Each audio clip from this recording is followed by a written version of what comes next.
Welcome everyone to Haven of Horror. As always, I am a subject. I have Robert, the bunny suit guy. Uh, no, it's like I wanted to be that. No, it's just you can't even remember a name as simple as Frank. Who says I couldn't? Bunny suit guy's just You're like, he's funnier. the bodysuit guy. Yeah, because it's funnier. Way to ruin the bit. Uh, and no, it doesn't get a nickname because he ruined the bit. Oh, Uh, in case you couldn't I'm just tell, glad you didn't. I'm just glad you didn't call me Patrick Swayze or any of the other characters. well, we know that you come at this from a place of fear, so but it's okay. Uh, Yes. if Yeah. you couldn't tell from the thumbnail, the background of the video title, etc., we are here to review Donnie Darko, which is Noah's review. Noah, what made you pick Donnie Darko? Well, and I guess I'll briefly go over my history with this movie. It's not as interesting as I feel like a lot of people's history with this movie is. This is, I feel like, a big movie that hits a was a big cultural touchstone with teenagers at the time in the early 2000s. I didn't see this until I was about 20 a few years ago. So I it made didn't you watch quite. this, didn't I? No, I watched it on my own, and then I think I told you, and you were like, "Oh yeah, cool, I love that movie." And I think maybe we did a Because watch I know party we of it did sometime watch it later. at some point. I just didn't Yeah. remember if that was your first viewing. No, I think that was only my second viewing. So it didn't quite resonate with me as much as it did for a lot of people. And this was not a big box office hit when it came out. Actually, it was a cult movie that kind of survived on DVD sales, like one of those type cases. Yeah. But yeah, I like this movie well enough to recommend it, and I knew it was something Robert hadn't seen before, and yeah, I just feel like there's a lot of dense and Vistas. interesting vistas. Yeah. Yeah, Vistas. there's so many vistas. Yeah, um, there's a lot of things to talk about with this movie, and it was also an excuse to watch the director's cut for the first time, which I hadn't seen before. Yeah. So Noah and I watched both cuts, and Robert, because he's the slacker, only watched the theater cut. Yeah. So I see this when I'm the perfect age. I'm definitely a teenager. Noah wasn't even born when this movie came out, so that's why he missed it. That's a lie. Close I was enough. 1 year old. So Robert, uh, just out of curiosity, is there a reason that you had never seen this? Is it just not something that was on your radar, or it's just something I missed. I mean, I was also pretty young when this came out, but it's something I've definitely been aware of for many years, but never looked too deeply into it. Where it was like, it's a title, and I think Jake Gyllenhaal's in it, and there's like a bunny mask, and that's like the extent of my knowledge of this movie until this week, pretty much. perfect? It's a movie I'm always just kind of aware of is out there. Like, oh, I should get to that. It's exactly what I have. Is it Darren Aronofsky, Pie, or is that another director? Yeah, that's No, but Aronofsky. I Yeah, don't even know that's what that another is. example. I I don't either. I know the title and maybe the filmmaker, and so that's another one where I'm like, yeah, I'll probably get to that at some point. It looks interesting, even though I know nothing about it. And this is also in recent years, just in circles we follow, I've heard this come up as like it maybe counts as a horror movie, which is why we're covering it on this channel. And I've also heard maybe it counts as a superhero movie, and I think that's fascinating that people even So come to that. I'm gonna bring this up now, just because I don't want to forget about it, and then I'm gonna circle back because there's a couple points I want to bring up. Is the whole reason that this is considered a superhero movie because that one line where Gretchen is like Donnie Darko? What is that? A superhero? It sounds like a superhero name. Is that why? no, I think that's that's a not the lot of only. it. That's not the only reason. He But to saves know, the day, guys. but to Noah's point, so this was made on a budget of 4.5 million and made Yeah. 7.5 million back. But I saw today, Noah, that Richard Kelly is saying that he's working on a sequel to Donnie Darko. Is anyone gonna tell him that No, S he knows Darko about S exists? Darko because I guess so. He talked about. I read he talks about that. People get like upset with him about that movie, and he had nothing to do with it because he doesn't own the rights to these. So Yeah. Robert, if you didn't know, Interesting. they made a like 8 year later sequel about the little sister, and it's really bad. Have you seen it, or is it just I reputation? saw it like when it first came out. I saw it at like family videos. Like, oh, I like Donnie Darko. Sure, I'll watch Mhm. S Darko, and then I'll. So Yeah. Robert, do you know what the little sister in this is most famous for? She's in two very popular film franchises. Would that be Lilo and Stitch? I think I read that. Yes. You know what else? And it's funny because both these movies came out in the same year. Oh, she's She's the the little Ring girl in girl, the right? ring. Which What? I also still haven't seen, actually. Oh, Just putting that out interesting. there. Yeah. Oh, okay. Okay. But of course, I'm aware of it. Like the Ring, I knew more than this movie. Like, What's so the yeah, Uh, I've Ring seen it. video movie?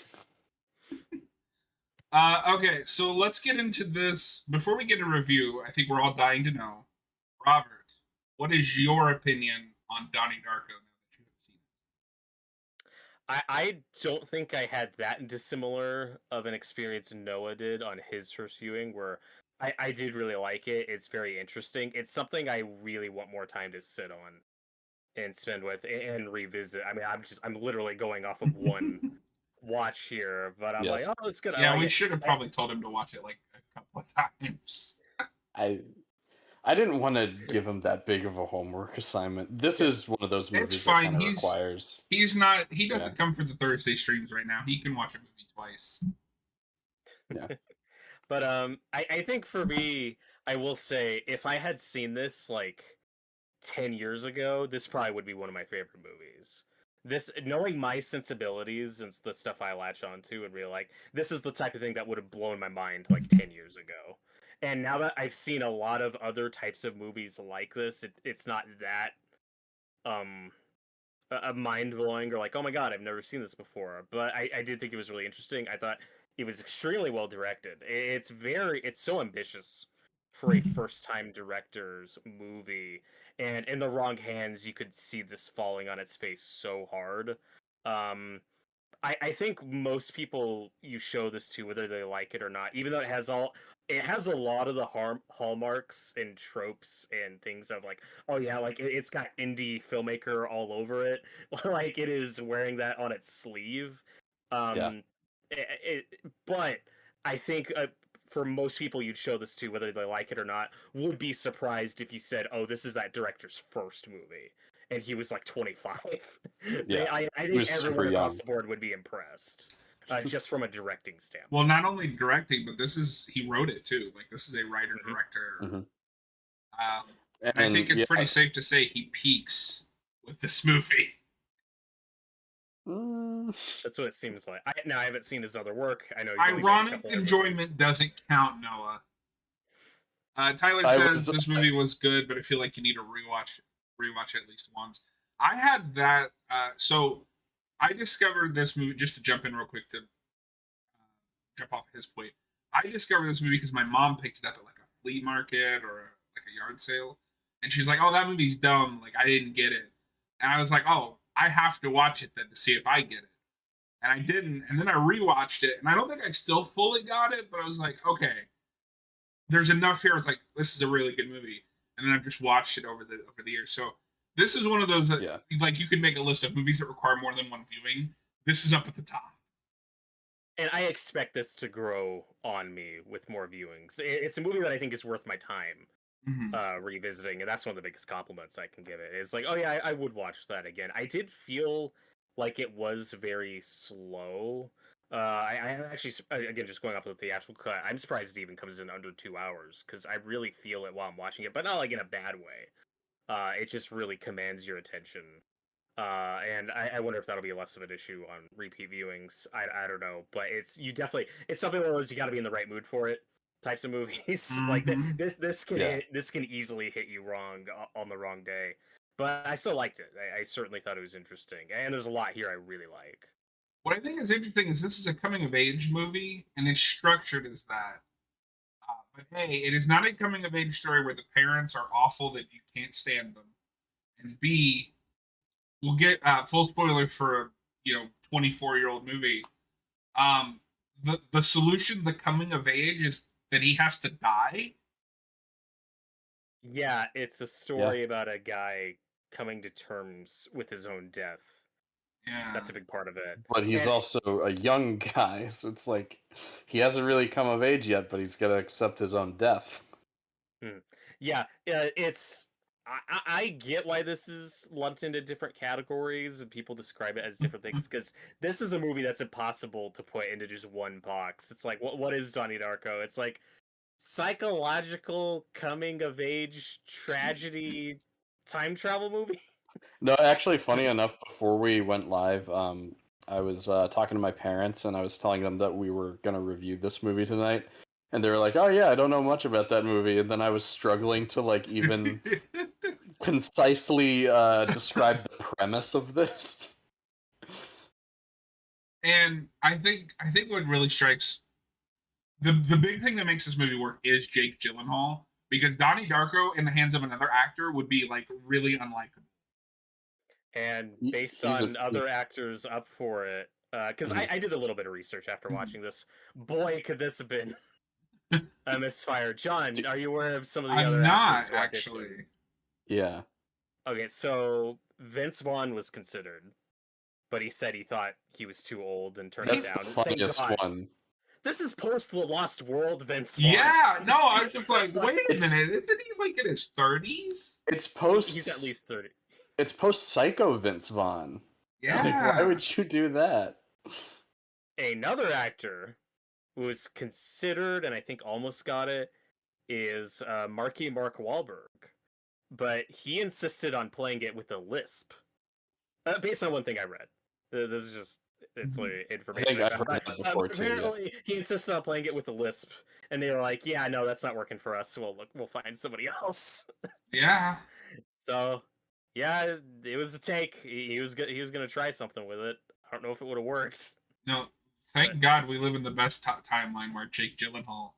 I Yeah. think this is the start of him playing these kind of like emotionally complicated characters, troubled youth.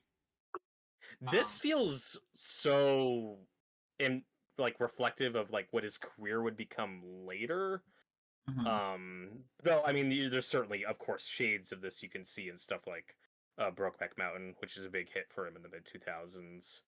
But it's like if you're familiar with stuff like Nightcrawler and these like tortured or Zodiac. weird characters, yeah, Zodiac's a perfect example where it's like, oh yeah, you can see shades of all that going back to here. Yeah, Gyllenhaal's an actor I like a lot, but he's only been in a few movies that I could say I loved. Like Nightcrawler. I thought you were gonna stop there. He's only been in a few movies. No, only been a few. just only a few that I've seen. I'm one Yeah. of like 3 people that watched that Roadhouse remake that he was in. It was all right. Oh yeah. I didn't hate it. I still need to see. Speaking I'll of Swayze, admit, Speaking of I'll Swayze, admit, we'll I get still- to Swayze because his character's insane. Oh, I didn't even think of that. How they're both in this movie. That's crazy. Yeah. Yeah. But yeah, I still need to check out Nightcrawler and Brokeback Oh, I Mountain. love But yeah. I love Nightcrawler. I also like Prisoners a lot. That's like probably the Prisoner's first thing I see. so good. But that's probably the first thing I see where I'm like, oh my god, this Jake Gyllenhaal guy is awesome. Oh, okay. Yeah. Yeah. He- So he's for me, fantastic. it was this.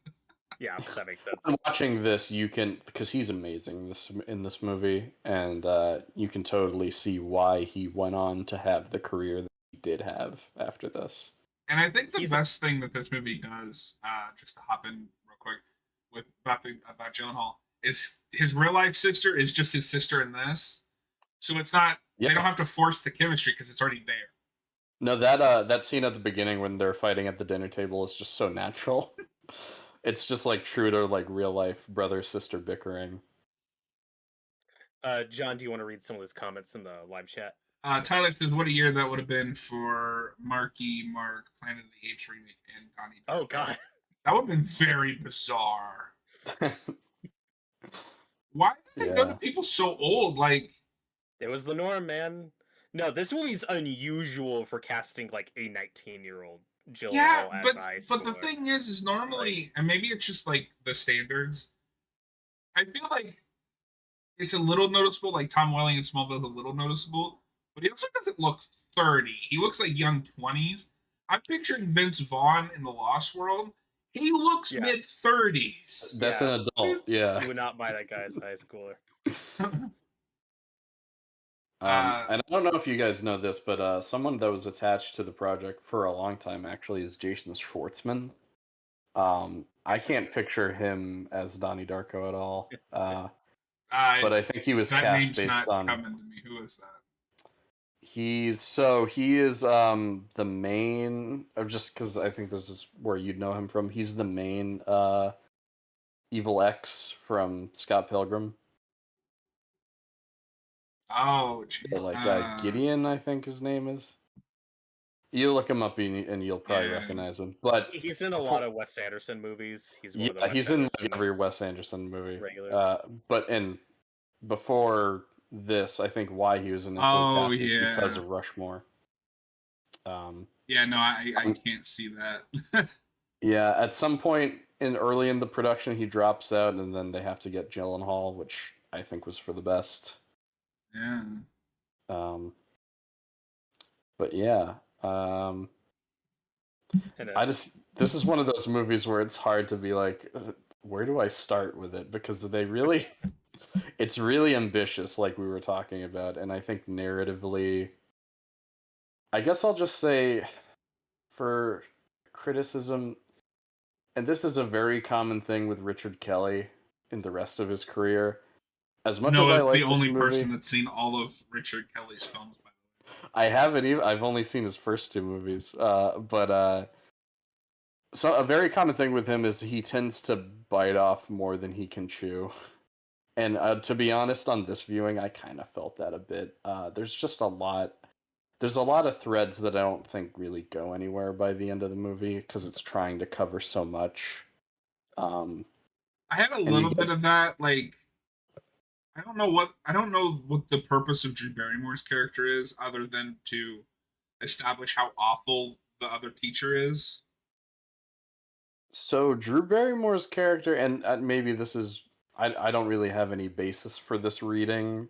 This is just kind of like my own interpretation. But her and I feel like a lot of scenes with Donnie kind of feel like writer self-insert characters. Like, I'm gonna own this stupid person with facts and logic, kind of a thing. You get that scene with Donnie and Patrick Swayze at the assembly where he just kind of like. I mean, that scene is falls in- amazing. It's great, but it's like I guess one of my personal least favorite like writer tropes where it's like, let me invent a stupid character that I disagree with so I can have this one character dismantle him. The only reason front I'm of going to fight everybody. you a little bit on that is because this is an 80s period piece. Mm. And people like that existed all over the 80s. Yeah. That's one of the interesting things about this is it simultaneously feels very true and authentic, coming from this writer's experience of what it was like being a teenager in the 80s, with a lot of the social commentary going on, and yet it also feels like another strong encapsulation of the early 2000s of when it was made. It's really interesting talking about this right after talking about 28 Days Later, where I think they're both of these movies feel like such distillations in what that time period was, what was going on. And then there's weird connections because 28 Days Later and then 28 Days is like a big part of the plot of this movie.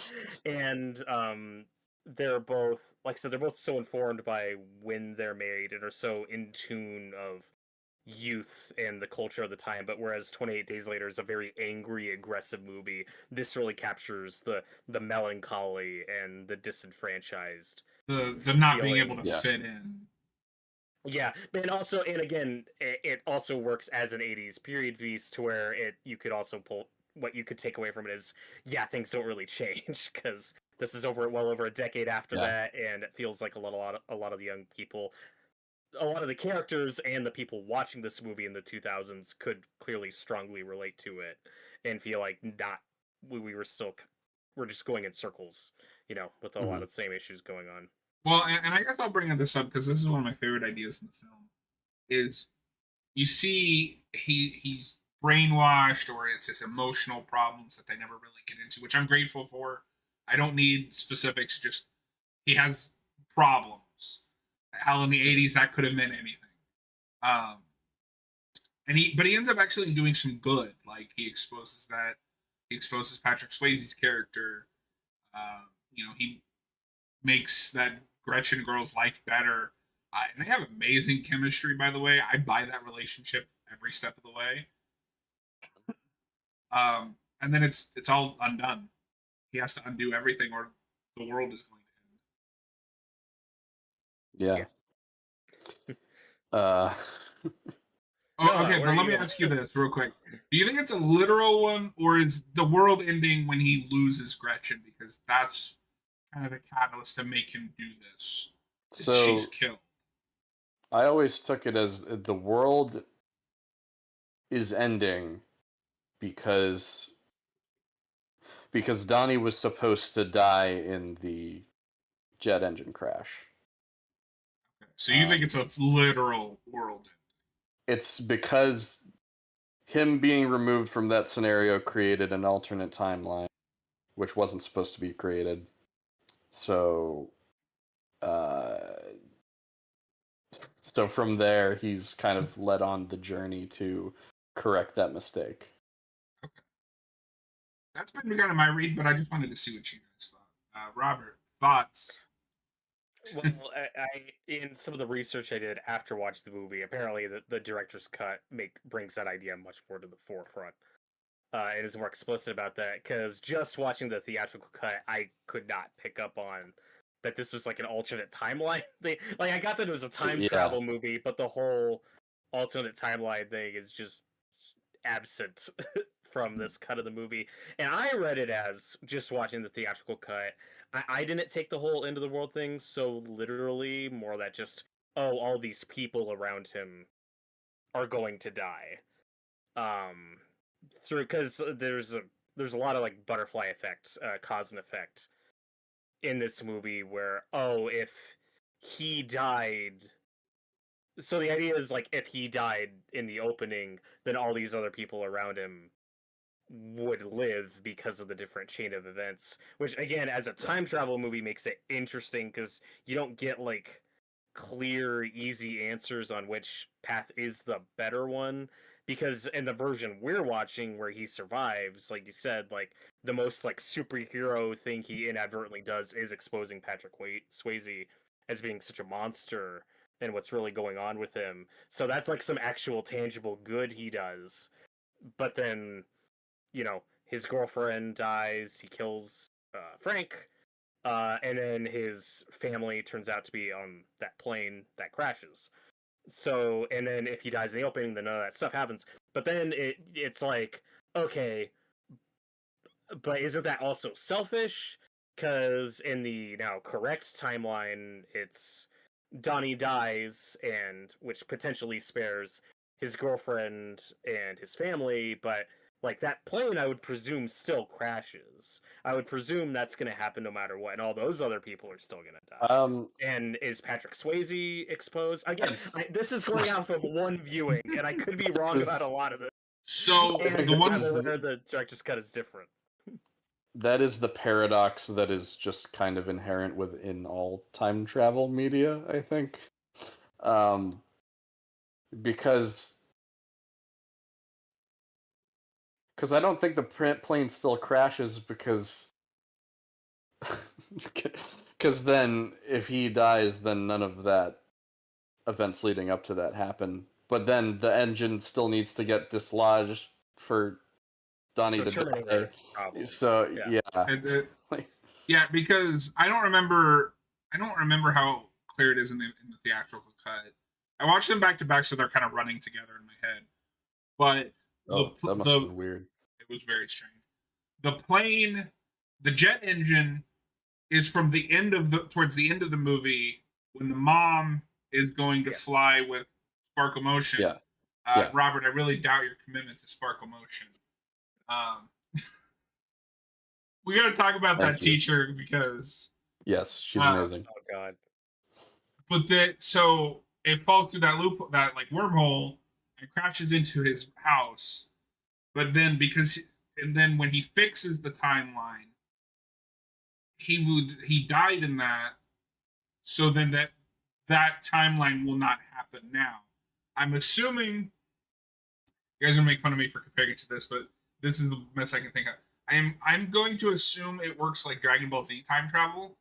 So in Dragon Ball Z, there is a character named Trunks, and if in his future, all of the Z fighters are dead. So he goes back in time to warn them, but when he does, it doesn't change his timeline. His timeline still exists, but the current timeline we're following, which is the main continuity of the show, is now different. So I'm assuming it's gonna work like something like that. That pocket dimension or pocket timeline still exists, but this new timeline is different going forward. Okay. And I think I'll bring this up now, but this is the first time I've watched the director's cut, John, but you get the little passages from the book Philosophy of Time Don't read Travel. from the book. Don't read from the book. I think in between some of the chapters, you get like little passages from that book, which basically serve as the lore dump for how you're supposed to interpret and read all of the time travel stuff in this movie. And I think right before the like closings, right after the jet engine kills Donnie, before like the ending of the movie, I think there's a passage that says something along the lines of so because there's like terminology for each of the things. I think the manipulated living or something like that. That's what the rest of the characters except for Donnie are supposed to be. So I think it's something like the manipulated living will retain memories of their experience as if it was a dream or something. So that's what's supposed to be happening when you get the Mad World montage and you see everybody kind of like Sad. waking up or sad. Which is an amazing montage. I love that. They picked the and it's perfect just song kind of for it. like, and that's something I had never like interpreted until watching the director's cut. That so everyone just retains the memories of what happened in the parallel universe. Yeah. But See, I was never clear on for sure, but I always read it as like they had a feeling that something had happened. You know what I mean? right, yeah. Or like they dreamt about it, and then it's up to them, like what to do with that information. If they believe it, if they think it was just a dream, or how affected they are. I think is probably the idea. Like, what do you do? Like, it's like this movie's version of like deja vu, just take it up to an 11, where it's like, okay, well then, how do you process that feeling? What do you do with that? Right. Are any of these people's lives still like Well, substantially and changed? then I'm sorry. Well, and no, just back to the whole time. Like, apparently, again, just based on the research I did and the director's cut, it is a lot more explicit that, like, no, like, this is like a world-ending event. So, it sounds like the director's cut makes it a lot more explicit that Donnie is making like a selfless sacrifice to save reality or his world, and that's not quite what I got from it in the theatrical cut. But I'm certainly interested in watching it, seeing how you feel about it. Some of that is weird because that is retroactive because he came back and added that stuff later. The director's cut is basically all of the deleted scenes put back in, and then he also added in text stuff. My understanding is that was never an idea in the original cut. When they asked him to do a director's cut, he decided to add that stuff. So I'm gonna segue real quick. Tyler says yes, he's right. Yes, John is right. It's always going to happen this way because Donnie is like an injunction point. He's important. Yeah. So I'm gonna take this moment to junction and because I want to see what Noah thinks. I don't think there's a definitive cut of this film. I like a lot of the stuff, the scenes themselves that are in the director's cut, because you get more stuff with like the dad and Donnie. I don't need the giant text dumps between Yeah, I don't. scenes.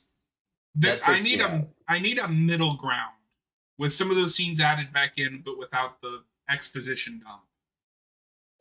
I think I might be with you on that. Yeah, with the book stuff, it's a double-edged sword because for one, it gives me a better understanding of what Kelly was trying to do. But then on the other hand, it leaves less room for Personal you interpretation. to, yeah, to bring your own interpretation to it. Um, but yeah, no, so one thing that jumped out to me um, on watching the director's cut for the first time. One example, there's a scene near the end where like the bullies are attacking them. By the way, Robert, did you know that Seth Rogen was in this movie before watching it? I didn't know that before. I found that out while watching it. That a big shock. Yeah, very. It wasn't the first scene, but it was a couple scenes later. I was like, "Wait, is that Seth Rogen?" Yeah, And he's in a lot of it. he's the bully lackey. But anyway, so in that scene when they're getting attacked, yeah, because like the crazy woman, Roberta Sparrow, stands out in the middle of the road, which is set up earlier. So then the car swerves over and basically, I think, scares away Seth Rogen and kills his girlfriend. But anyway, like in that part, Donnie goes like, "Oh, it's a Deus Ex Machina." You don't get the setup for that for him saying that in the theatrical cut. Oh, that's Okay. true. Yeah, they cut a Yeah. scene where because the book that they were reading in Drew Barrymore's English class gets banned, she replaces it with Watership Down, which in that they talk about the Deus Ex Machina. So that was never established. I wish that scene was in the theatrical cut. But Yeah. overall, I think I prefer the theatrical cut just as an experience over the director's cut. But I think I'm What's with you on that, John.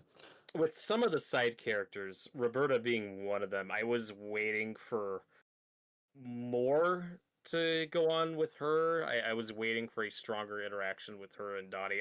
I get why the role she plays in the climax, but I was still expecting more because she is a character who has like been through this before, but she's still alive. I have a lot of questions about like what her story is because obviously she's had at least a similar experience since with how radically her life changed and how she knows about all this.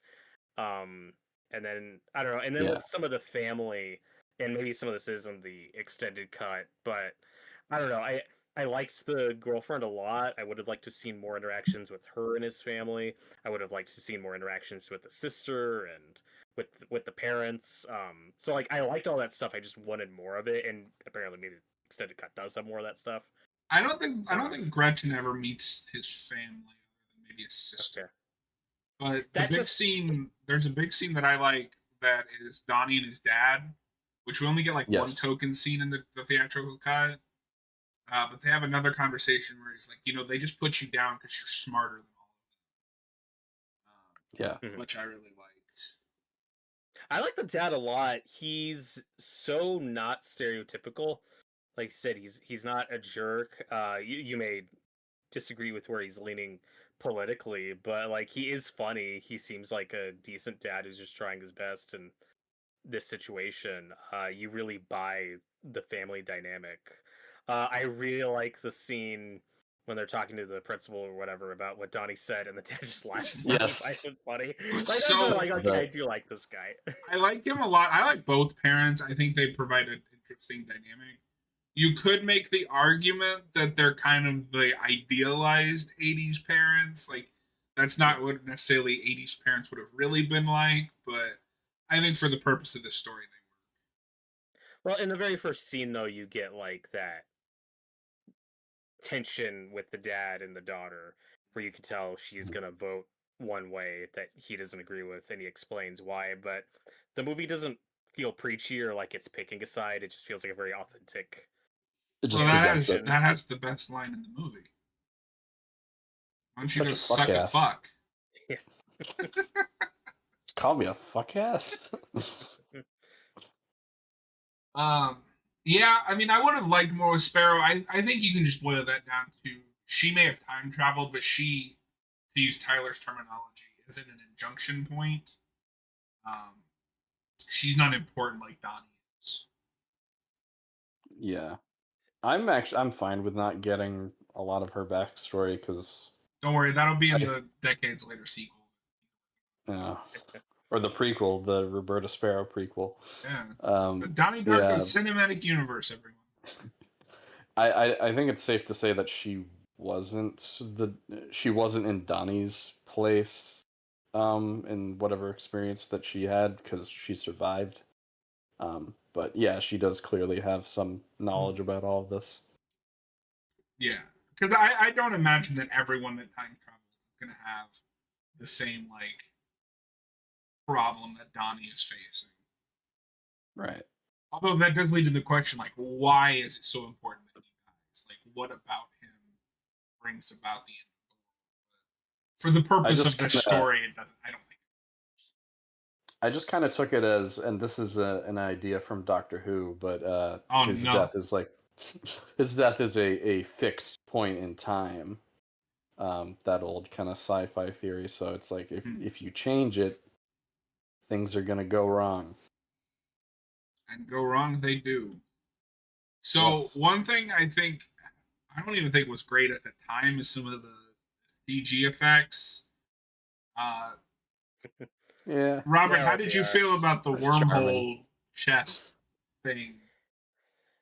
I think I'm just used to enough stuff from this era that it didn't take me out of it too badly. I mean, this is made on such a low budget. I can forgive that stuff. You get to the climax and they maybe overdo it, but I could roll with it.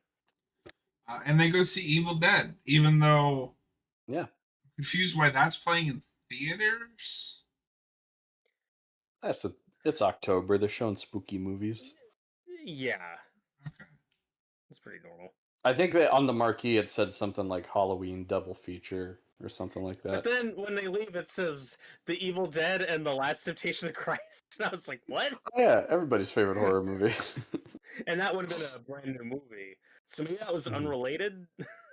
I feel like they just wanted to go for like a joke or something. Oh, the thing that I laughed about in the Evil Dead scene though is like Gretchen falls asleep like right before the movie even starts.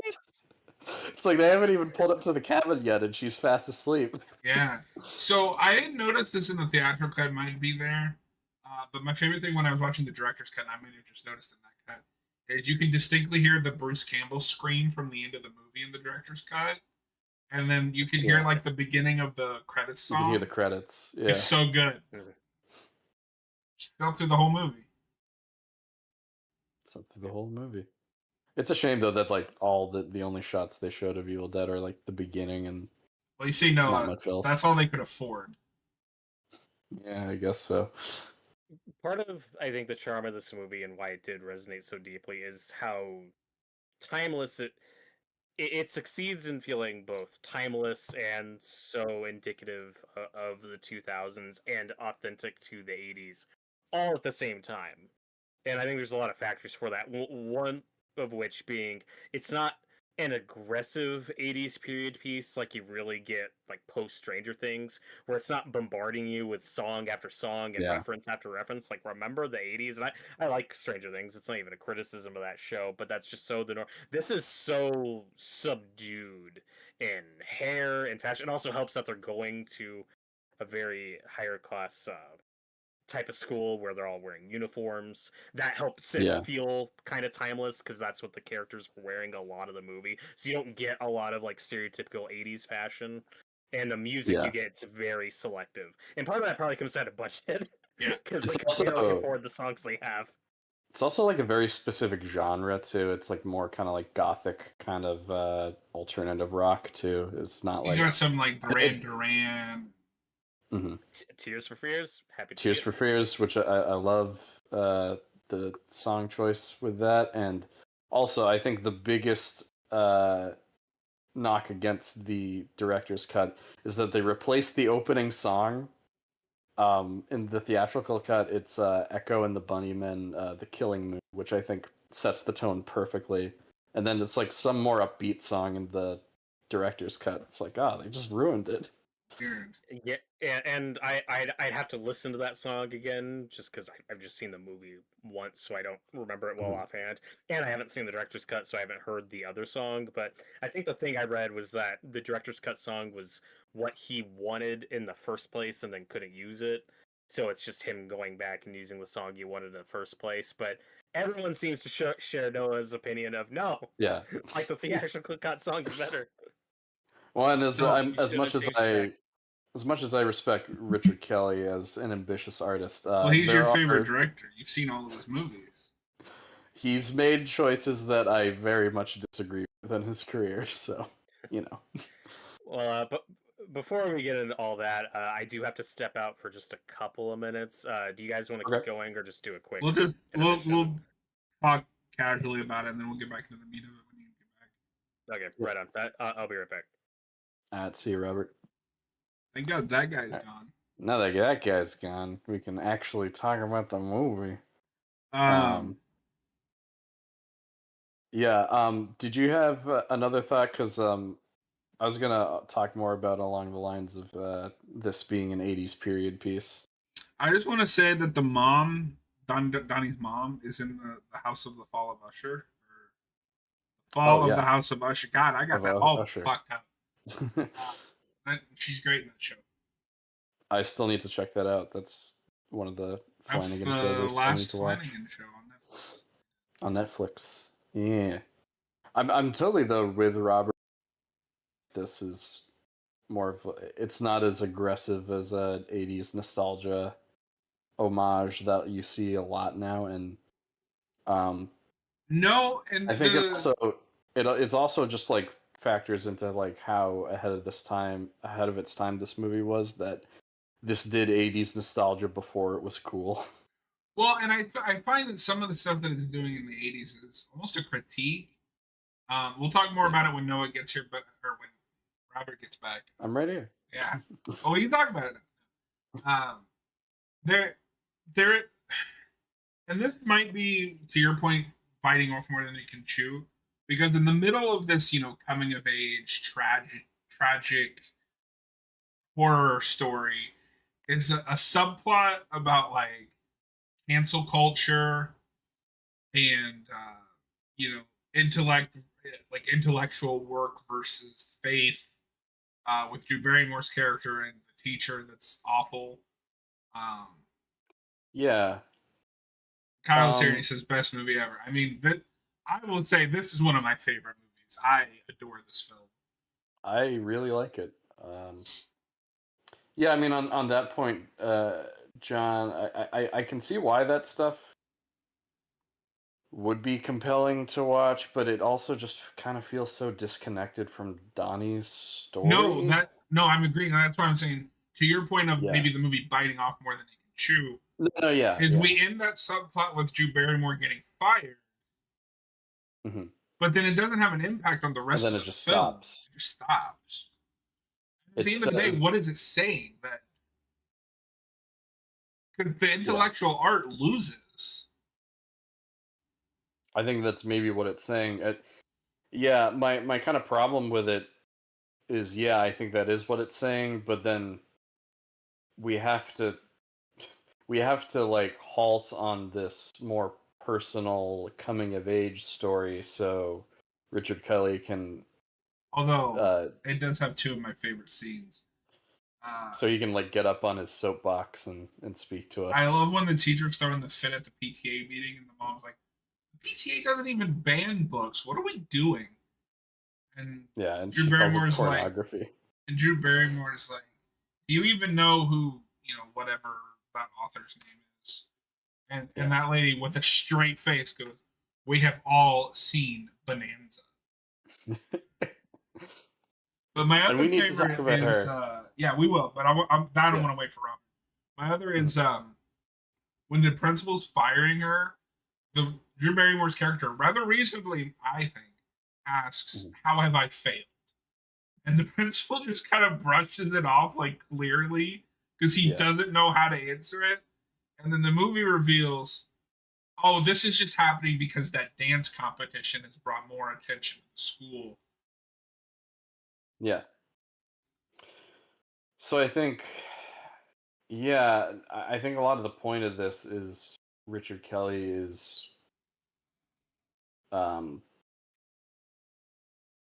just trying to talk about how the more intellectual and like stuff that's better for the kids, like what Drew Barrymore is trying to do, is not being um, recognized as well as the more just kind of like what's the word? The fact that the dancing stuff is getting more attention is more profitable It's to the the school. football versus the arts thing in Right. film. It's weird to replace football with dance. Like, I guess. Oh, Yeah, it's now a I'm choice. doubting my own commitment to sparkle motion. Oh no. um, I don't know if you recognize her or if we got that far, but that evil teacher is in an episode of Angel, and she's horrifying. I don't know if we did get that far. That's the one where they find out that Cordelia's new apartment has a ghost. Yeah, I don't remember that. Okay, so I'll just tell you, she plays a mom who, when she finds out her son is moving out to be with a woman, goes full. Which Edgar Allan Poe story is it? Where with the wall, where like she bricks him into a wall. Is it The Count of Monte Cristo? I, It is not the Count of Monte Cristo, but it's a similar sounding title. It's the cast of it's something I can't pronounce. Yeah, she goes full that. Yeah, okay. I know the exact story you're talking about. I read it in high school. Really loved it because it's such a dark, fucked up ending. But that is an impossible. It starts with an A. Magrillo? I don't know. Anyway, so Robert, all we really talked about was just the one thing that where I do think this movie kind of bites it off more than it can chew is that running subplot with Drew Barrymore, where it's kind of trying to do a commentary on the intellectual, the education side of school versus the sports or dance, the popular, what brings eyes on it. And it just kind of stopped halfway through with the dance team winning over the intellectual, like the education system. Do you feel like that's necessary? Because really the only thing that it does is that story they're talking about kind of sets up what he's going to do at the school the first time that he's like possessed or sleepwalking or whatever's happening there. I thought we got some interesting social commentary out of it, and some interesting gray area where there's no clear answers, where it's most rational people would say, yeah, you could teach this to kids because like they're not gonna be that directly inspired by it. No, Robert, it's pornography. But in this case, that does. That was so funny. Yeah, but it's interesting when you have a protagonist who is acting out some of that stuff. Like all he thinks about is sex. Yeah. Oh, we gotta talk about the hypnotized scene. That scene is so uncomfortable. It's really funny though. Yeah. Well, okay, there are several scenes where I was like, this is both funny and like extremely uncomfortable at the same time. Yeah. We should though talk about the teacher, the awful teacher in this. Real quick though, Noah, because I did take notes. So I just looked at my notes. And I want to talk about this real quick because this is something that Robert and I love to make fun of. Robert, this went to the Stephen King School of Bullies. Yes. Yes, I did pick up on the. And it's unfortunate because then it's like the crux of the story where this kid follows. So they set up the attack at school, and he pulls a knife on the kid because he's just a Stephen King boy. And then I think you kind of forget about it for a minute, and then at the end of the movie, just randomly they show back up and for no reason hold them hostage, pull off their masks. So, and that's what gets Gretchen killed. Yeah, one thing I read was that I guess the reason why those bullies are there is to rob the old lady. Is that set up anywhere in the movie? No. Because Nope. No, watching it, because I that's didn't been pick always up. the thing. I don't know why they're there or why they attacked Donnie. Yeah, in another version, I would have liked more of an escalation, like have Donnie do more kind of in retaliation, and it just kind of building on itself. But it said no, that like they're just evil Stephen King bullies who show up when the You can plot now needs say them you've to. seen Seth Rogen be a Stephen King bully. Yeah, which is no fault Yeah. of the movie, but yeah, that takes me out every time where I'm supposed to buy But it I as do like want to this launch that theory. off of this movie had some insane cameos of people that weren't famous yet. Yep. So Noah, you brought it up earlier, but the scene that I think you're not as warm on, but I think is necessary, where he calls Patrick Swayze the Antichrist, has Yeah. like 3 or 4 future Nickelodeon stars as Yeah, cameos. Dude. Spencer from iCarly. Spencer I from recognize him. iCarly, Ashley Tisdale. There's Yeah. someone else. Ashley Tisdale, I didn't recognize just because of the way they had her hair and Yeah. everything. I did. Jerry Trainer in a second. I was like, Yeah. is that Jerry Trainer? Google search it. Oh my god, I called Oh my it. god, it's Crazy Steve. Yeah. Yeah, that was fun. And then the third kid there just looked like the exact same kid from the video, where he's like, "I'm not afraid anymore." I'm Uh, not afraid anymore. so we'll connect that because I like that scene of because one of the things that I like is that Donnie. We've all had that, right? Where there's this class where they're really just oversimplifying something. Yes. But usually, at least for me, I just went along with it because I just wanted to get through it. But Donnie's not that way, and I kind of respect him for it. But the whole Patrick Swayze thing is tied up with the evil teacher whose name I cannot remember. Noah, since you're always giving me shit about names, what's her name without Googling it? I'm struggling. Kitty Farmer, I think. Okay. Fact check. It is. I have it up. Noah or Okay. Robert, how did you feel about Kitty Farmer? She's evil. She's very well portrayed. Immediately, of course, reminded me of the character we love to hate in Midnight Mass. Yes. We've seen this type of archetype a lot. Also, was an actress I recognized, but I had to search. So she's in Child's Play 2, Yep. which John would know her from, and she has a small role in Speed, which I've seen her Yes. in. So No, yeah, because Oh, I yeah. think when Noah and I watched that, because I showed you that for the first time. Right? Yeah. I was like, I wait a recognized minute, her.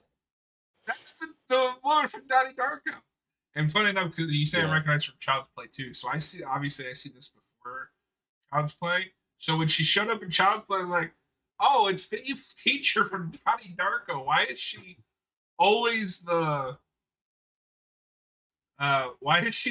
evil teacher? The hateable person. Oh, and she's And, in Southland Tales, which is Yeah, Noah's she is. favorite movie. I was trying to go throughout this whole review without mentioning Southland Tales, but it's fine. since we're on casting, Mary McDonnell, who plays the mom, I've seen in Independence Day. I forgot she's in also, that. Yeah, she's the Bill Pullman, the president's wife. I heard she is Bill Pullman. I was like, what? She's Bill Oh Pullman. yeah, Remember that speech she gives in that movie? yeah, Yeah. it's great. She's also apparently in the Fall of the House of Usher, which I still need to watch. Yeah, yeah. I brought that up. John mentioned that. Okay, and Scream 4, of course, but also because she's in Independence Day, there's kind of a mini Independence Day reunion here because you got her and also John. Did you recognize who plays Frank the Rabbit in this movie? No. That guy is also from Independence Day. He's what's his name? From from the National Lampoon movies. Randy Quaid?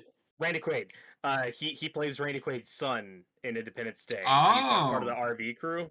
I recognize his voice, and I was like, "Wait, is that is that?" Or yeah, I think he's his son.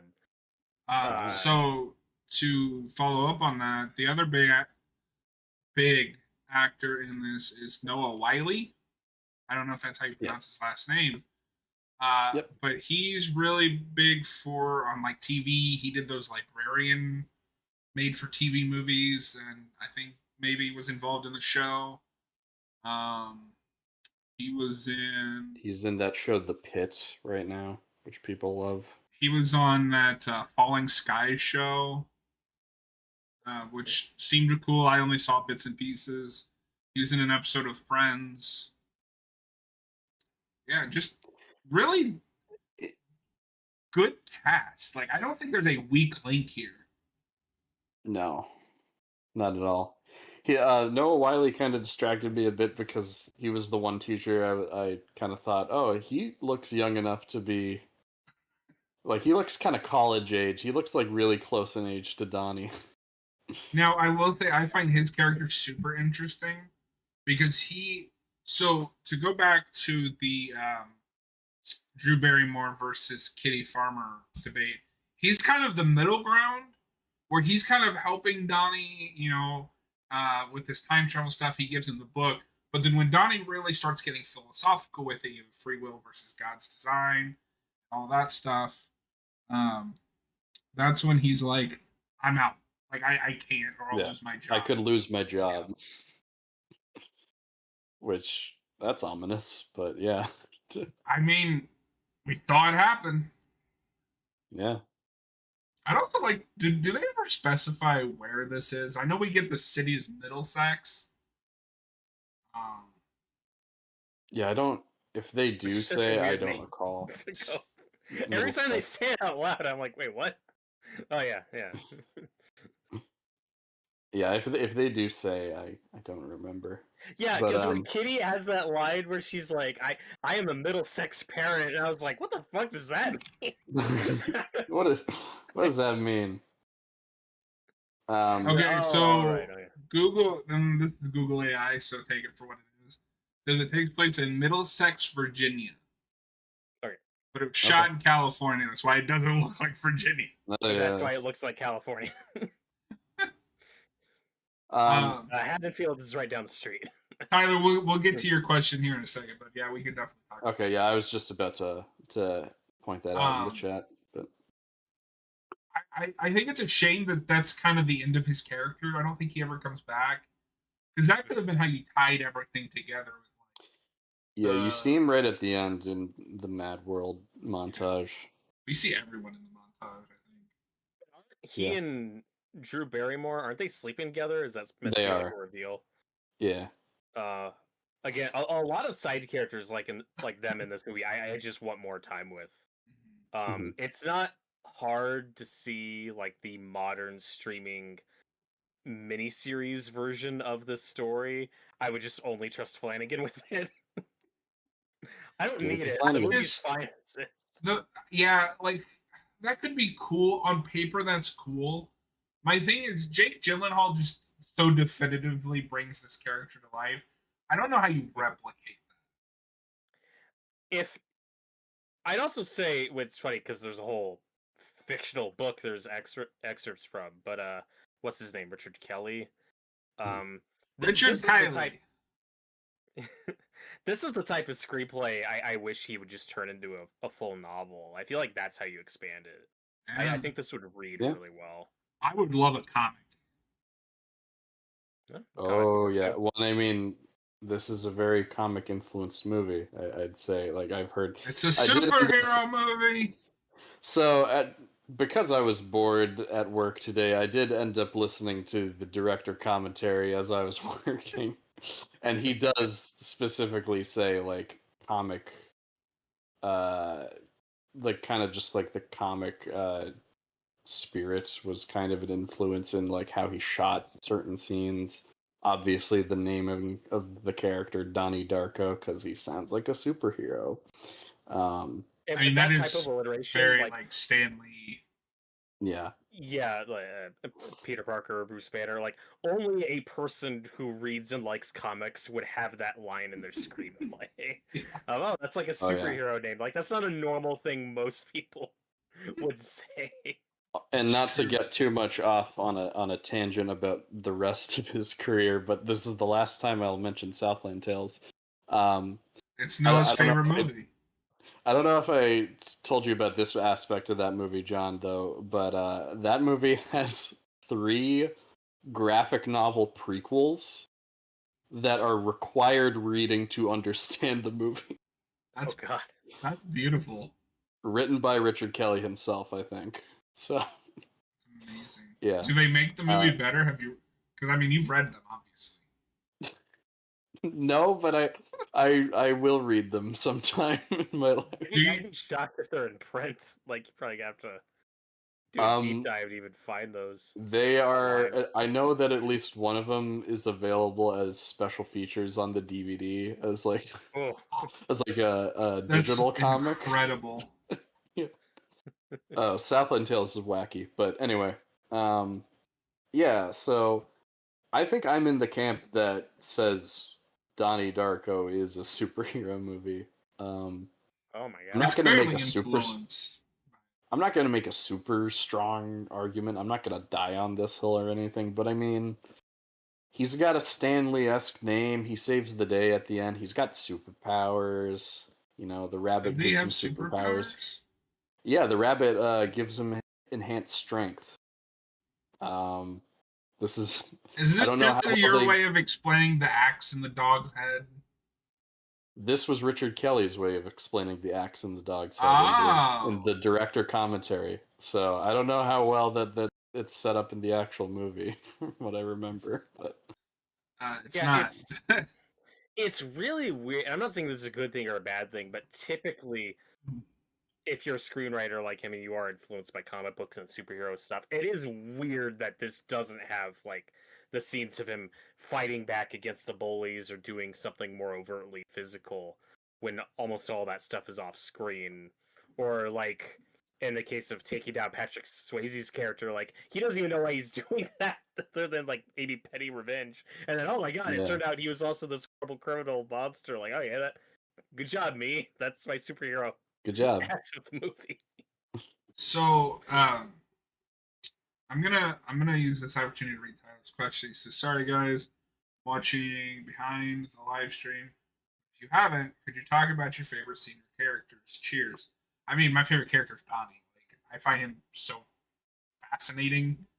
Um, And and in the wrong there's a hands real could tortured soul there. and in the wrong hands could be so just annoying or unlikable, but In the wrong usually on his side. hands, that he is Fire Fist from Deadpool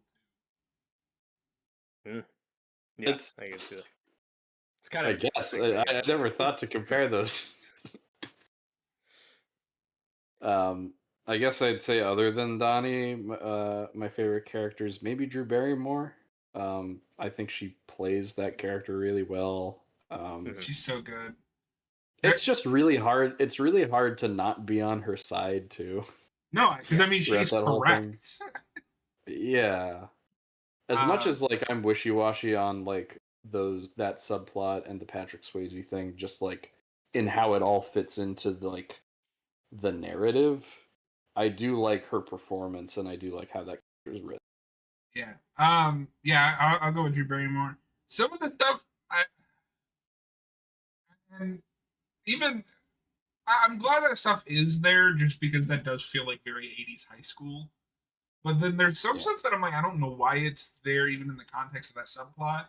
Like that whole scene where she talks about cellar door being like, what was it, the 2 most beautiful words in the English language or something? Well, that's just that's just it's there to pay off the ending because yeah, that's why he goes through the cellar door yeah, because that's the thing she said. yeah. Okay. Well, But um, that's kind of like I was talking about before. It's a common problem that I have with Richard Kelly is that the guy is so ambitious, and I don't know if you guys have this, but he kind of reminds me of George Lucas a bit, where he's more. whoa. Are I you think saying this he's in more. Star Wars? Well, I think that he's more of an idea guy, and I'd say at least comparing this to like the Star Wars prequels, I think he's better at executing his ideas than Lucas was for those specific movies. Um, but you know, like he's got such grand ideas and wants to cover a lot in one movie between this and Southland Tales. There it is again. There you There it go is again. again. He just doesn't quite get there for me. And I think he even has some of the awkward dialogue problem that George Lucas has too. Like, we already talked about sparkle motion. That's a great line. But see, I don't think that's awkward. I buy that woman talks like that because she's out of touch. Yeah, I guess so. Yeah. I mean, this is also the same woman that, without hesitation, Robert, we talked about this while you're gone. When she's complaining about that book at the PTA meeting, says, "We have all seen Bonanza." I don't know if you guys know anything about Bonanza, but that show is already 30 years out of date at the time that's supposed to. It's also really funny, the hypocrisy or ignorance of that character when you see oh god, it's so awkward to watch. Like the dance that like of the kids are putting on, where it's like, oh god, this is so gross. Yeah. Well, she's cool with it. It goes even further. You see the real hypocrisy. She complains about that book, but then the minute Patrick Swayze is arrested, doesn't matter that they actually found evidence. She is convinced he is innocent, and she is going to spearhead his defense, no matter what. She goes full conspiracy. That's the other funny thing about the sparkle motion line is she's like, I doubt your commitment to sparkle motion, but like you're abandoning sparkle motion to go do this. The worst thing is the hypocrisy. Yeah. I had another example though of and this is just kind of dumb, but it made me laugh. But there's a part in one of the therapy sessions where Donnie talks about like wanting hungry hippos for a Christmas gift, and he says that really funny. But then the more underrated hungry hippos. Yeah, but then the more underrated line in that is right after when the therapist goes with a straight face. So why did you want these hungry hippos? No, that whole scene is great. So I'm gonna say that's my favorite scene, just because everybody plays it so straight, and it's so intentionally funny, but not in that like, that just happened sense. Like, she starts talking. They talk about hungry hippos, and then it moves on, and he's like, I really think about girls and sex, teenage stuff. And then somehow it gets on Married with Children. And I don't know if this therapist just doesn't know if that's a sitcom or what. She's like, oh, you having kids? And then she's just like, you think about your family? It's like, no, I don't think about fucking my family. That's gross. That's gross. That's probably the funniest line of the movie. Yeah, Jake and a lot of Gyllenhaal it's just delivers Gyllenhaal's performance because he's so eager. He's so funny. He starts unzipping his pants, and you're like, no, wait. That's the part where I'm like, oh god. And then I feel bad for him because she snaps him out of it, and he just looks down like, oh crap. Not Speaking, and while we're on the topic of perverted conversations, we cannot end this review without mentioning the Smurf scene. I mean, that is the greatest monologue of all time. That felt very authentic and like no, that is a conversation I believe that kids in the 80s were having. That felt very Stand By Me. So me, like, oh, this is exactly what those kids would talk about. So I'm gonna use this as a chance to talk about a wider thing. And maybe my biggest issue with the movie is his two friends. Neither of them is really well developed. I think that one is outright annoying. So barely characters. Yeah. Okay, this really makes me laugh. The scene right after he survives the jet, they're like, oh, you're famous now, you gotta have a cigarette. And he looks at his sister and says, what happens if you tell mom and dad? She's like, you're gonna put Ariel in the garbage disposal. He's like, goddamn right I will. And then the one kid's like, this is some good shit, isn't it? He's like, it's a cigarette, dude. It's a cigarette. What do you do? But yeah, no, his friends are like barely characters, and if anything, they're kind of the annoying humor. The only time they work is that Smurf scene, and they're just there to set up Jake Gyllenhaal yelling about the Smurfs not having a dick. I But like that he Robert, comes I in though pose the and question to corrects you: them. what is the point Yeah. of life if you don't have a dick? Well, we never know. What? The world may never know. No, but I love, and that's the scene I think I relate most to him because I've been that guy where you're just like people are kind of just joking around or saying stupid shit about something that I feel like Donnie is just a fan of the Smurfs, which Yeah, is he comes in amazing. and like corrects them and goes, And he's actually. yeah, he has like a whole rant about the lore, and I'm like, I've been that guy. I've definitely been that guy too. Yeah, It's just you funny get to do that in this context. you get those little nuggets of his personality and interests, like when he brings up Back to the Future. He's like, "Oh, I love the way that movie's shot. Like it's so futuristic." Yeah. That's such an interesting way of putting it. I want more of that. I want to be inside his head even So I more. would just like to point out there's More three of those main little things we know moments. about Donnie. Four. He likes sex, he likes Back to the Future, he likes the Smurfs, and he likes married children. That is like the most And 80s And thing. the Evil Dead, maybe. Maybe. I and, can't tell if he's seen the Evil Dead before or I not. don't know. I feel like that's not clear. and Hungry Hungry Hippos. And Hungry Hungry No, Hippos. it's not, he doesn't like Hungry Hungry Hippos. He just really wanted Hungry. Yeah, which I could relate to because I also wanted Hungry Hungry Hippos when I was a child, and I never had it. Fuck. Damn. Now you're gonna go I flood missed the it. local school. It's the most logical thing He's to do. gonna burn down a pedophile's house. Well, and what's Yeah, that funny makes me a is superhero. they set up the burning of the house because when he's having that conversation with Gretchen, and this is another moment that I think is funny, but maybe not entirely intentional, where she's like, oh, we're here because my stepdad has emotional issues, and then just like an excited puppy, he goes, oh, I have those too. Yeah. Look, He stabbed my mom. Oh. Oh, Why I, would do I that? burned the house down. Uh, we love Donnie Darko, folks. Are you ready to see Jake Good job. Gyllenhaal come back? Decades later, sequel? Yeah, what does the sequel to that even look like? This feels like such just a closed. And whether you watch the director's cut or not, it's like it exists. It's a movie. This feels like the last thing you should make a sequel to. Yeah, we're on So the it third one. exists.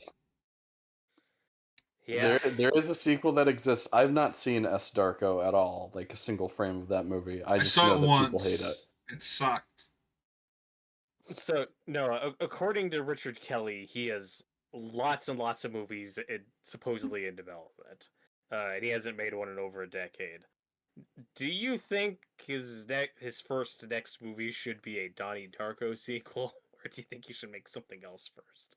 I think he should do something a lot more focused and simple. Like, I wouldn't call myself a big Richard Kelly fan, but What are you I do talking about? He's your appreciate. favorite director.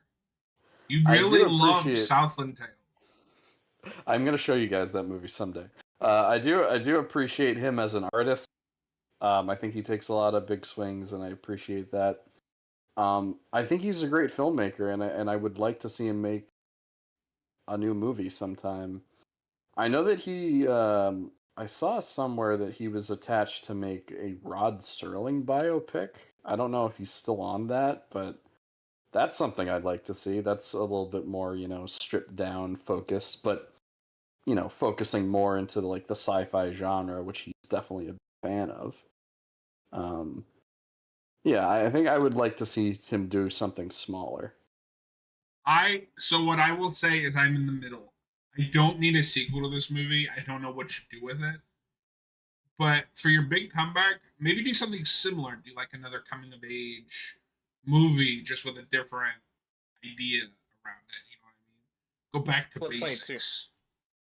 Don't But try I to think- tackle so much in one movie to like make it more focused. But maybe that's just too much of what he is. Like this for a first-time director's film is incredibly ambitious, impact, and one of those where he just put everything he had into it. Mhm.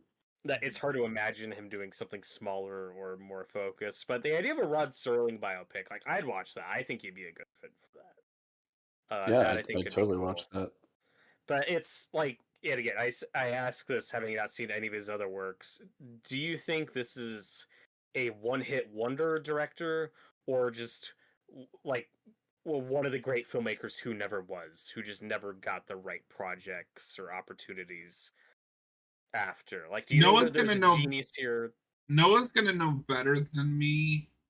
I think just based on this movie, if the other two movies that he made didn't exist, I would say this is a guy going places. Because yeah, this is a flawed film, but I think there's so much brilliance on display in the writing and directing. Um, but it may also be a case where he put everything he had in this movie, doesn't have anything left to say.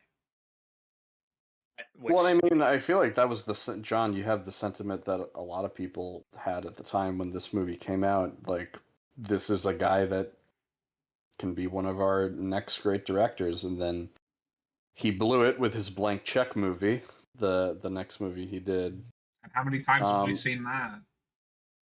yeah, there's a we've lot seen that a now. lot. So, I mean, to answer Robert's question, I'd say, I don't know, maybe somewhere in the middle. I think. Well, no, Uh, you clearly think this guy is the next genius that just needs the right opportunity. I He's think gonna make a sequel to Southland Tales next. that's a movie you can't make a sequel to. I think that Richard Kelly, um, I I I like, like I've said before, I like I like that he's ambitious and I like what he's trying to do. I just think he needs to be,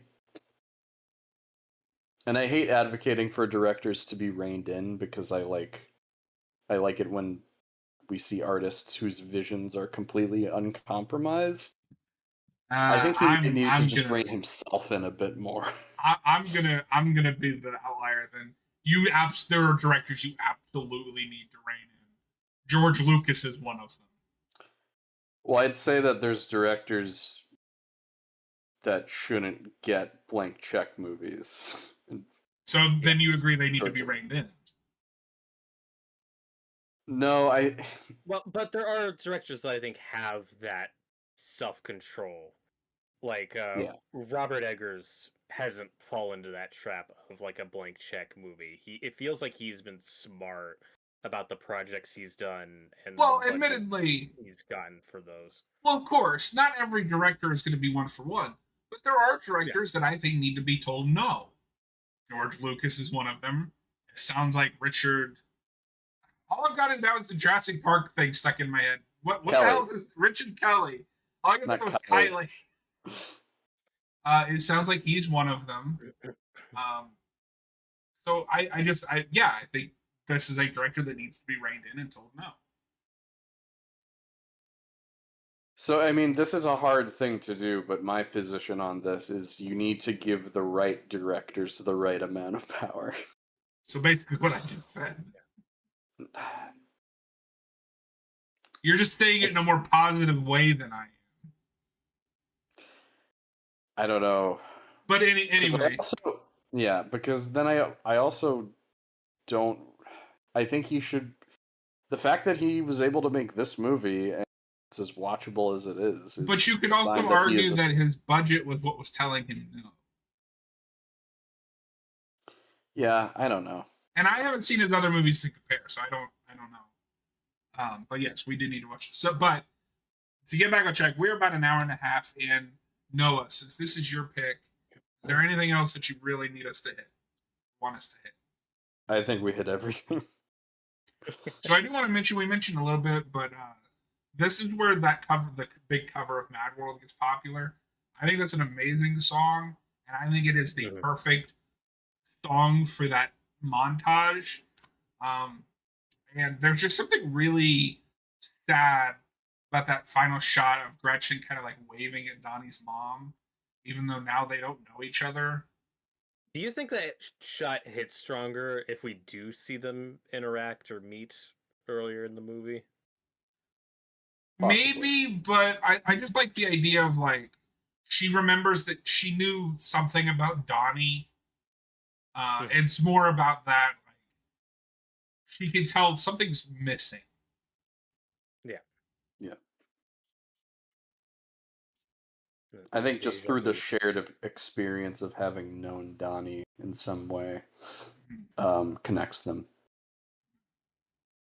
That's who the sequel will be about. Is Gretchen. No. There's already a sequel to this movie. Why are we still on this? Because Richard Kelly wants to do a sequel. I think it's really funny. Also, and this is like easily the youngest I've ever seen a Jenna Malone Mhm. as Gretchen. I know her from much later stuff. She's like in the the Hunger Hunger Games Games movies, and she's the extended cut. I was going to Vanity say Fair. BVS. No, I think she's great in this movie. Mhm. And I really wish I got like she's fine in those Hunger Games movies. She just doesn't get a lot to do from memory. And then BVS, she gets a token scene. It's barely. It's such a small role. Remember when Who everyone else? thought she was adorable. gonna be with Yeah. Batgirl? Yeah, She would have been a decent Barbara Gordon. I think so. But yeah, no, this whole cast, and again, like on accident, we got just really like authentic casting for these young people when it so easily could have been the stereotypical like 25, 30-year-old actors playing who are the same age as like the teacher. Like Drew Barrymore's like 25, Well, which actually yeah. does come up in the movie. Yep, that is true. No, when I Jake saw The Dark Knight, Gyllenhaal. I was like, "What's she doing here?" And see, I saw The Dark Knight first, so I was like, wait a minute, it's Rachel Dawes. Like Gyllenhaal was at like the top of my list of like, well, if Affleck's out, like I think Jake Gyllenhaal would be a good pick. Oh, To I replace was him. I was a Carl Urban practitioner. See it. Anyway, I think it's probably too late for both of them, but yeah, they're good choices. well, this is just for replacing Affleck. Yeah. Yeah. No, And also because of Nightcrawler, Gyllenhaal was also in my Joker picks. I were gonna I think say you're right. because of Joker. Nightcrawler, he was my pick to play Nightcrawler. That too. Yeah. Of I was course. like, that does another way.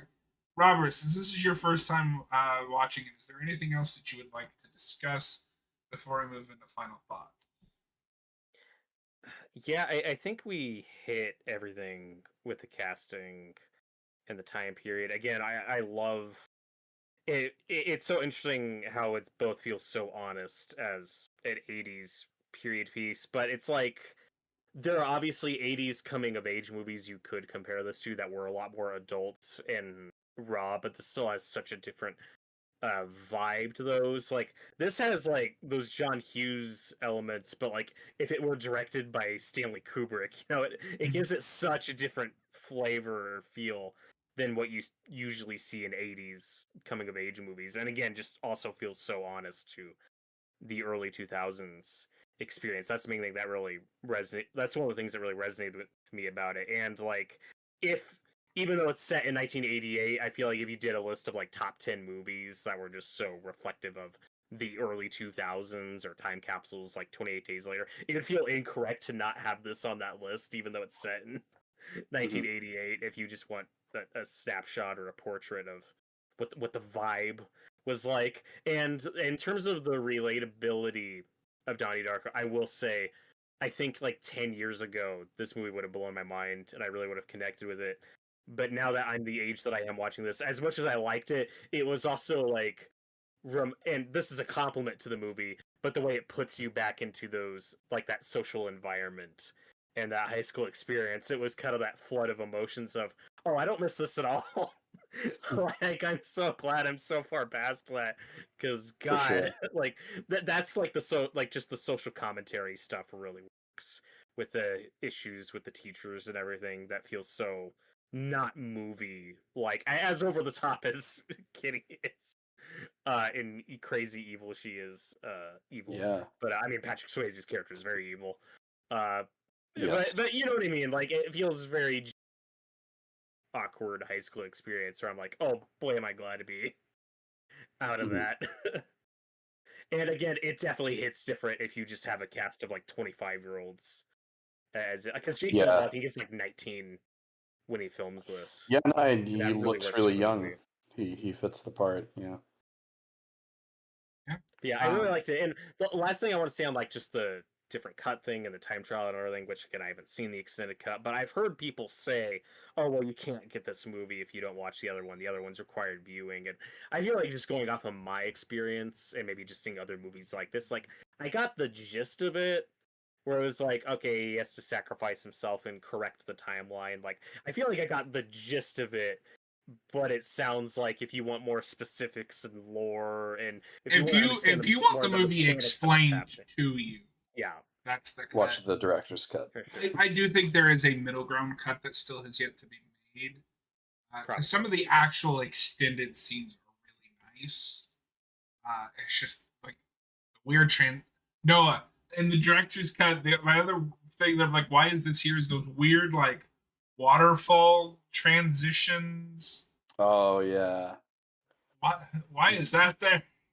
There's like also like close-up shots of his eye opening.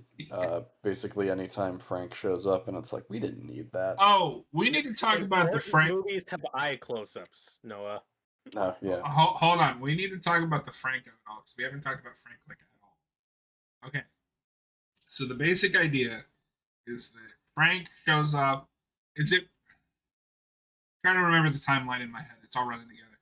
It's before the first accident, right? What, before the jet engine? Yeah, it's before the jet engine because he's sleepwalking and talking to Frank, and that's how he survives, right? Yeah, no, he saves him. He lures him out of the house. Right. So Frank saves him, and then tells him the world is going to end in 28 days. And then we have increasingly disturbing conversations. That shot where Frank is like on the other side of the mirror and Gyllenhaal's like stabbing it is so tense. And then we get little bits like why do they call you Frank? That was my father's name before me. Very Star Wars dialogue, but he's George Lucas. Yeah, we know, we get it. This is your favorite director. It's okay. You don't have to justify it. And then we get some really cool exchanges. Like I really like the one in the theater. Why are you wearing that stupid bunny suit?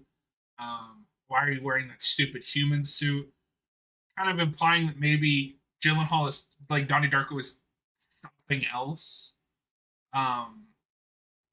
Which I thought was maybe playing with as well, the like weird tendril thing in that one scene. But then when you get to the end, it's somebody that Donnie hasn't met yet. And it's just a kid that is the one that kills Gretchen.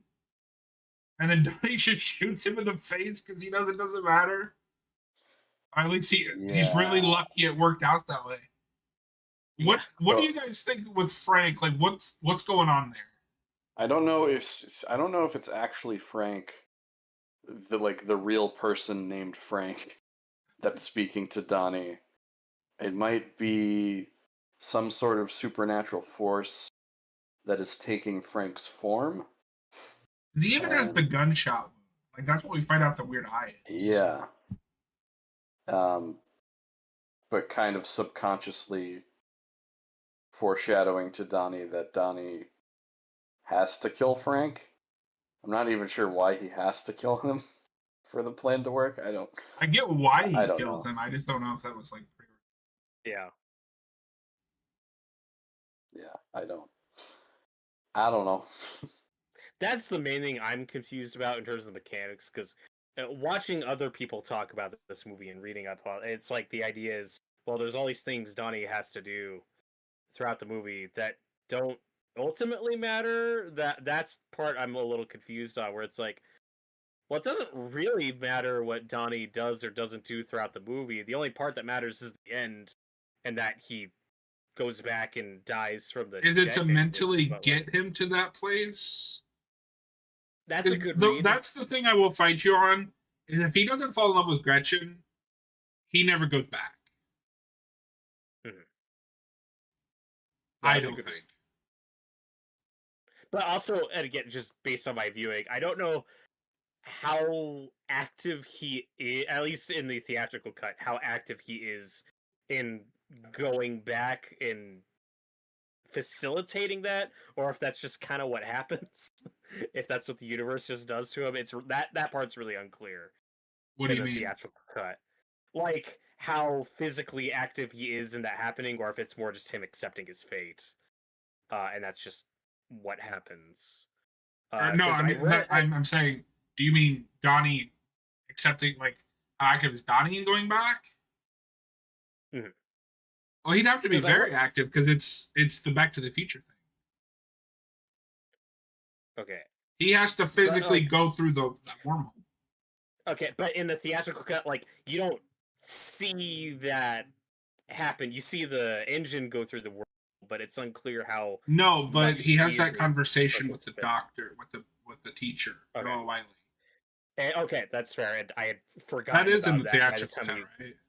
It Yeah, is, but yeah. I mean, like, God, I'm not thinking about that conversation when I get to the climax of this movie. Robert, you I'm have sure to There's a lot. remember every detail. This is a very intricate, plotted movie. But one thing I read of the differences is that the extended cut does more explicitly go into like his superpowers, so to speak, and how he makes the ending happen. I've heard that stuff's more clear in the Yeah. extended cut. Noah, any thoughts on this and which you prefer? Well, because even in the director's cut, from what I remember, it's a little hard to tell. I think the idea is supposed to be that he rips the engine off the plane, or like at least like that's part of his superpowers, like the superhero thing I was talking about earlier, where he's able to move the engine through the portal, and also go through it. But it's also just kind of it is a little hard to tell what's going on in that scene, especially if you just watch the theatrical cut. So, but yeah, I think we covered everything.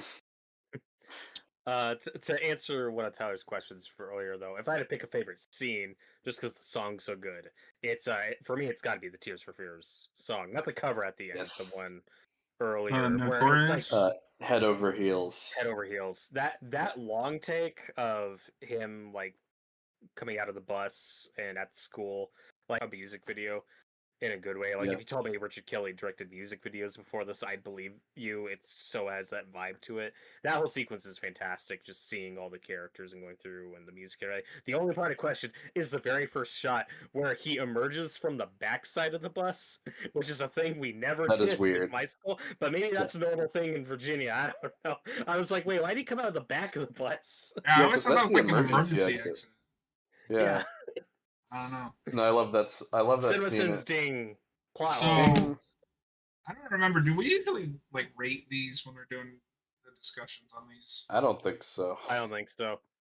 These are a lot more loosey goosey. We keep forgetting to rank them, or you remember to rank them. I remember I was you're gonna the make a list. slacker. So I will just say this made the top of my list of everything we've covered on this made me watch. Oh, It's one of my favorite movies. Okay. I love this It's really good. Noah, I'm is winning this the, so far. Noah, was your first pick the game, movie. Yes. and then this Yeah, is your this is- second? He, my second. he has continued to pick things that are skirting the line of horror. Or adjacent. Yeah. Yeah, I think I think I do like this better than the game. Like this is probably the better movie. They're both really ambitious and have This make big this choices. from memory of the game, because I haven't watched it since we reviewed it. This has a lot less well, I guess that's how that works. Yeah, it's like which is better, the one that's more confusing, but because it's sci-fi and supernatural, it's easier to throw your hands up and say, "Well, I don't know, it's part of God's plan or whatever." Like, I don't, you just go with it. Versus the ostensibly more grounded, Intricate. movie where Everything has to is go a more- specific way for this to work. Yeah. At that point, yeah, which is the more convoluted or the more silly? Well, and as It's much as like- I like Michael I don't Douglas know. in that movie, Jake Gyllenhaal, I think, was one of his best performances in this movie. They're both great. Yeah, I enjoyed both movies. No, Yeah. Thank you. Okay. So okay. Noah, for reference, Doing good so far. we have done 12 of these. Yeah. This is number 1, and the game made number 6. So you're doing pretty good. Okay. Robert I'm Robert winning. has the honor of last place with maximum. I'm sorry, but that movie really let me down in that second half. It does. It's Yeah. not great. What's your number 2? Saw 2. Of And course then, it is. Yeah, and then The Hitcher is number 3 because that movie was great. It's just great. You can already see though there's a common theme in my. I picked like very ambitious, weird movies with a lot of stuff to talk. Yeah. All right, Stuff to talk about. Yeah. my turn. And I have a pick. Now I've been going back and forth. I'm gonna let you guys pick how we cover this. My pick Oh my god. is George A. Romero's Diary of the Dead. Oh god. Oh no! This is the found footage one. Yes. Oh no! Would you guys rather just do a review or a Commentary. Yeah. We might not have a lot to say about it in a review. That's the only reason I was hesitating. Is like I feel like there's stuff to talk about, but I haven't seen that movie in like 15 years. So No, I will do a blind commentary on that movie. Okay. this is just so no one has to watch it beforehand. Yeah. I don't want to do homework. Noah can do a blind commentary with us. I'll probably try to watch it ahead of time just to get some variety and Okay. opinions here. But okay, yeah. So for Romero's other Dead trilogy, is that the middle one? Okay, so here's where it gets confusing because Land of the Dead can be seen as a sequel to Day. Yeah. Diary is kind of a reboot. Because that starts with the start of the outbreak, right? Yeah. So if you count it that way, then it's a duology because Survival spins off of that, and then he just stops. Or Diary is a prequel. Or Diary. No, that doesn't match up. No. Yeah, it's you very remember? simple. Remember all those cameras in the Night of the Living Dead? Either Diary of the Dead is set in 1968, or the original Night of the Living Dead is set in 2006 or whatever the fuck that came out. Either makes total sense. Yeah, 2007. 2007. I was close. You guys are gonna hate me for this one. It'll be fun. We'll get to that in a few weeks, but yeah, when you guys both said neither of you had seen it, I was like, that'll be a refreshing one because I feel like the last couple, two of us have seen it or something. Yeah. I'm the only one that's seen it. I haven't seen this since it came out. I'm curious if this will supplant Maximum Overdrive for you as your bottom pick, or maybe if you'll still say you like it better than that. It's tricky. Yeah, it was tricky. Because from what I remember, with your choice. I am very happy with my choice. Because one thing I will say is I watched Survival of the Dead a few years ago, and that did not hold up. I don't know what Romero's talking about with that being his second favorite. Have a good night, everybody. And everybody.